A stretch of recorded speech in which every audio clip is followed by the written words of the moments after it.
anyways, the consent agenda approval, yes, for February 20th, and its minutes. For February, financial reports, monthly invoice list. So, guess we need to make a motion to accept the minutes for February. Yeah, I make a motion we accept the minutes, although I've got a question on the financial. I second it. Okay, then let's discuss it then. Yeah, on the financial, I see we had a $11,000 on expenses on water. Was there any capital improvements made during that time? Because that's an unusual amount. So those things would be great to know when I send those reports out, because as it is right now, I'm not prepared for that, and I really wish that I was prepared for that so that I could answer those questions. If we want, at the end of this presentation, I can, how I've been doing my work is a program called LogMeIn, and I'm able to log in remotely to the district computer from where I'm at. So I'd be able to hop on really quick and look at those exact charges. Yeah, I know, because we have been doing some work, and it's not a. But if it's under capital improvements, it's shouldn't be an expense. Yeah, well, we don't capitalize things until the audit happens, because if I take the liberty and start capitalizing things, then that confuses our auditor. So every single time at fiscal year end, I present our entire books over, and then our pre-auditor will take everything and say, we're going to go ahead and capitalize this, and then she moves all of that over. Yeah, because we until then, it all lays in our regular O&M. Yeah, we came up with a $7,400 deficit in. Is that for the profit and loss? Yeah. Yeah, the profit and loss every once in a while, I don't know what it is about that. Sometimes it calculates our user fees that we get in, and sometimes it doesn't. It's really, really frustrating. We've had this a couple of times before, and the P&L, it goes between a cash basis and then a, why am I not thinking of, oh, hold on, I just had one of our board members join. Okay, well, I just... I know. Brian did it. Okay. All right. So I think that $11,000 Jesse and I talked about, because when I read the report, I was trying to figure out what that was, and I think that was some of the repairs that we approved during the previous board meeting. Well, yes, it sure could have been, and some of those should be, capitalized and expenses. You're an asshole. Okay. Yeah, and we will definitely capitalize those Good. During the audit time. all right. So I guess we call for a motion to accept the minutes for February 20th. I accept. Okay. I'll second. Yeah, I accept too. Okay. All right, Judy, we can see and hear you right now. We're in the middle of a motion. Yes, Ross accepts. Okay. So now we're going to 2, which is operator's report. You gotta unmute Bob. Bob's muted. Bob, you're muted. You need glasses. I don't know how you got muted. There you go. Go There you ahead, go. take it away. Hey, can you hear me now? We can hear you now. Okay, good. Sorry about that. All right, let me go to the operators. Oh, you've got it up there for me, Jesse, but I'm probably going to go into my own screen anyway because I can see it a little easier. Okay, so for the operators board, remember this is we're basically looking at the month of February, even though we're at the month at March now. This is for the board meeting that was to be back on the 19th, I think it was. Anyway, 5,054,000 gallons produced by the wells during February. It works out to be about 174,000 gallons per day produced by the wells. This is the equivalent customer consumption of 370 gallons per day per service connection. And you can see how this compares with February of last year at almost 6 million gallons, where we were more at 214,000 gallons per day. And remember, we found over the summer the leak at the well. And I think that as a great deal of accounting to why it's so much less. Even though we had an extra day this year, 29 days in February this year versus 28 last year. But you can see if you look at the equivalent consumption per day, 370 gallons per day this year, 460 gallons per day last year. So that should give you a year-over-year comparison with that. Sure, because that was about 1.5 million gallons a month. Yeah, it depended. We had estimated something like that, and again, that doesn't preclude that maybe another leak hasn't sprung up somewhere else. I'm just simply going with the actual numbers right now. But yes, you're correct. But we may have sprung something else. We never know with an older system like this. But that's where it compares year to year anyway. Got it. Are there any other questions on the consumption report before I move on to section B here? No. Okay. All right. So moving on down to the Drormore booster station update. We did have RC Worst replace the control panel so that the pumps now alternate. If you recall, one of the issues before was, yes, they alternated, but they would not lead lag. In other words, if one failed, the other one would not come on, and the Drormore reservoir would run dry. So now we have a modern control panel that both allows the pumps to alternate as well as lead and lag. So if one fails, the other will come on.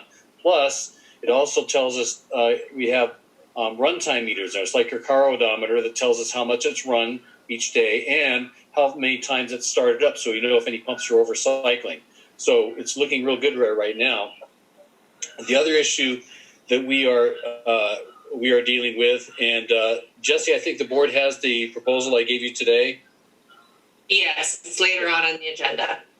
If you recall, the previous board meeting, we approved the SCADA radio equipment order, which is on order. But as a part of the process, we started looking into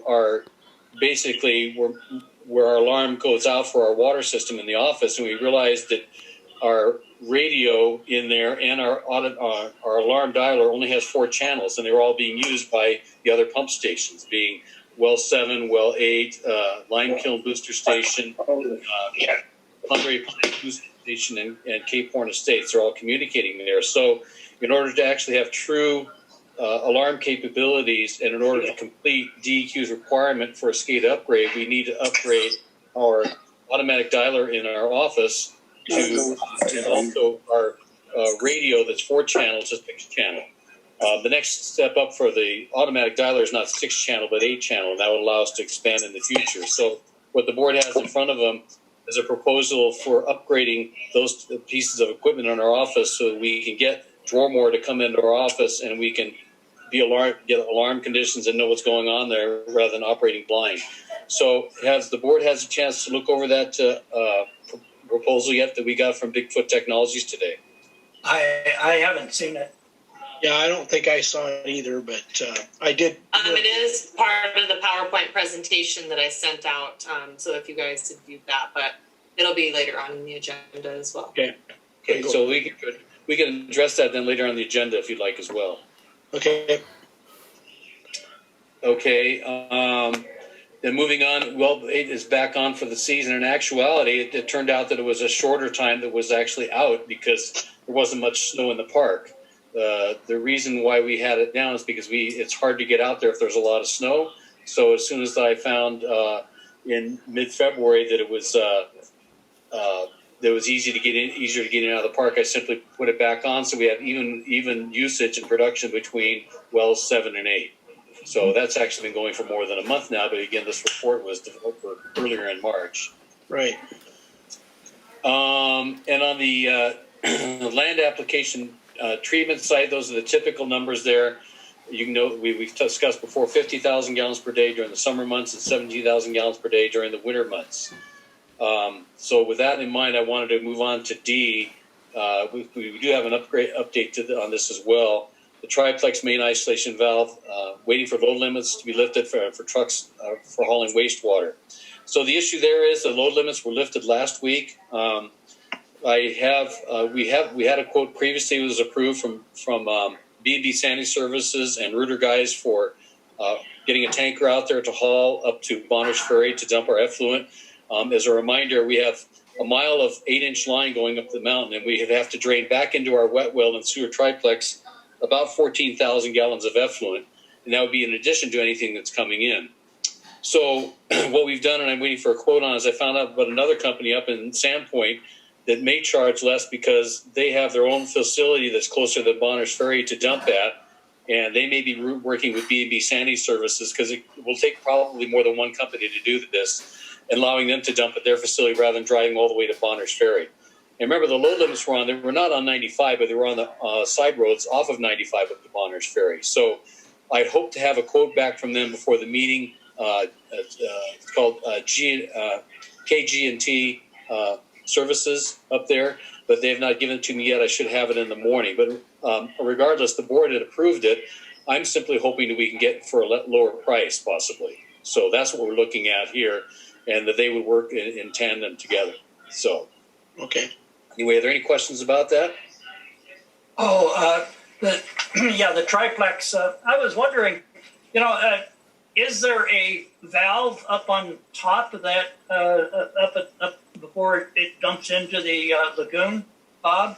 There is by the. It's a good point, Ted. We do have one by the drain field. However, that's still a mile up to the drain field. That's the only valve we have, and so it's a mile down to drain it back down into the system. Now, there's one other thing I forgot to mention. You can follow up with that question there, Ted, but I didn't want to forget, and that is we were looking to bring a crane in there to pull the top of the manhole cover off and the top concrete ring so we can get to that valve right outside the triplex. However, because it is so close to the power lines, the crane company won't do it. So we will have Lincoln Excavating do it. I've already met with them, and they can bring out their excavator and pull that lid off, and likely for quite a bit less money too. So that's actually a good thing if that doesn't work out, because it looks like in talking with Lincoln, they'll be able to finagle their way in there with their excavator, even though it's tight around some of the support cables for the pole going in there, that they can do that. So that's another update. And Ted, did you have any follow up to your last question that you just asked? Oh, the valve. So if there's a valve up on top there, Right. you would it would eliminate the effluent coming down to some extent. And could you put a cap on there? Oh yeah, absolutely. In fact, I already calculated that if we drained it back, there's a mile of 8-inch line, and it's from that valve. Otherwise, they'd be draining a lot more back from the drain field that's up there. Yeah. Okay, good. So yeah, I calculated all that out, calculated the size of the line, and that's what we figure is about 14,000 gallons. We know that during a 24-hour period, it's about 15,000 gallons a day that comes in from Bayview to the triplex. So the plan would be to have the tanker trucks there ready to pump out from our wet well in the triplex when it's coming down the mountain. And then once that's done, then have a truck on standby, a standard truck, for pumping as needed during the day while we replace this valve. Okay, good.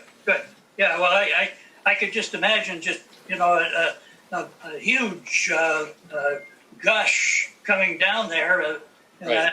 with a valve up on top. It would kind of eliminate the impact of that. Yes, that would keep us from draining the drain field out. We don't want to do that. Yeah. Okay.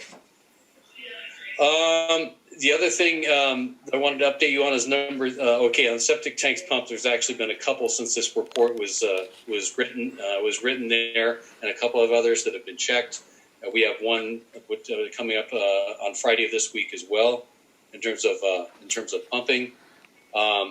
Irrigation pond seepage test. We're just waiting for the weather to break, and then of course with the COVID-19 going on, we have to get JUB out there as well, and we have to figure out how we're going to make that happen. I have driven up there. It's 4-wheel drive only into the land application site itself. In fact, right above the drain field. It's pretty darn wet for any of you who've gone up there. I wouldn't go up beyond the drain field on that road without 4-wheel drive at this point because it's so wet and muddy. But anyway, we got that, and then of course we got the silvicultural test that we're waiting for as well. I think Bob wasn't able to attend the meeting tonight, but I haven't heard any update on that at this point. Okay. That's pretty much my report, unless you have any further questions. Nope. No. So we're moving on to old business then. So, No, the treasurer's report. oh yeah, treasury report.